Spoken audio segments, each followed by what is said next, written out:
Okay, I get that point. It's just, so basically, what you're saying is, or what you said is, that Prophet Muhammad gathered his data or his stories from various sources at the time. But the way I would combat that is just by saying that I don't see that as likely, and that's something that a lot of scholars have kind of adopted, because it's the Arabia and Mecca specifically in the area of Hijaz. It's very difficult. It's an area full of pagans. Surely there was Christians and Jews in Medina, but I think that's the only place where you have people of the book. Well, actually, there's good reason to believe from Islam's own records that there were various tribes of Christians and Jews around. But doesn't mean that there were so many, but we know that what we Catholics would call perverted forms of Christianity, erroneous forms of Christianity, were prevalent then. Arianism, the idea that Jesus is a kind of God, but not God Almighty. Yeah.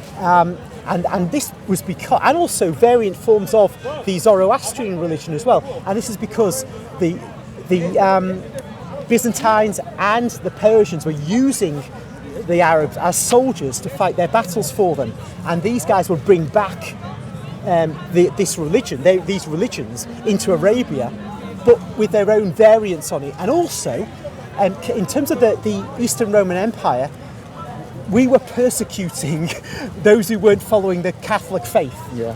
And those who denied that Christ is God would be in very big trouble if they were caught by the imperial authorities. So they'd leave the empire's borders and go to a place like Northern Arabia. Yeah.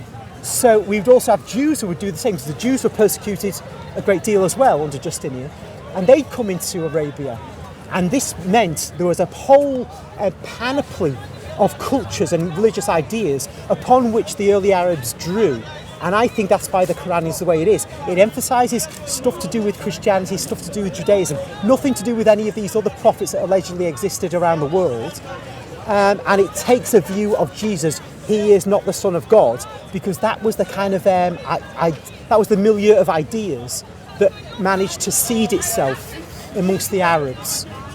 But this is just theory, I know. Yeah. Okay. But it's kind of like it's what makes Islam an interesting religion when one looks at its origins. Yeah. I don't, obviously, as you know, I don't just take the standard thing is Islam says it started this way and that way. I'm not interested in that. That's to me bogus. But I'm really, other than that, I'm interested in the origins. From the historical. The way that doesn't sit right with me is just the single reason is that nobody kind of accused him of copying these from this and he's getting that from there. Nobody kind of knew what his revelation is coming from, or what you believe is alleged revelation. So it's certainly something that was not kind of known in the Arabian Peninsula, and that's something, and that people knew that he was just kind of rephrasing and putting it in a Quran and claiming that that's his revelation. He certainly got it from some special place. There was a lot of theories that he had some Christian folks that helped him write the Quran at the very beginning, not Jews but Christians more.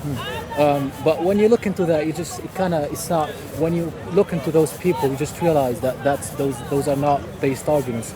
For example, there was some accusations that there were Christian slaves that one of the Arabian leaders from Mecca owned, and he said he accused his servant basically that he's teaching Prophet Muhammad about certain things, and he was whipping him. And what the Christian servant kept saying, he was like, no, I'm not teaching him, he's the one that's teaching me and telling me all these things. I'm not teaching him anything.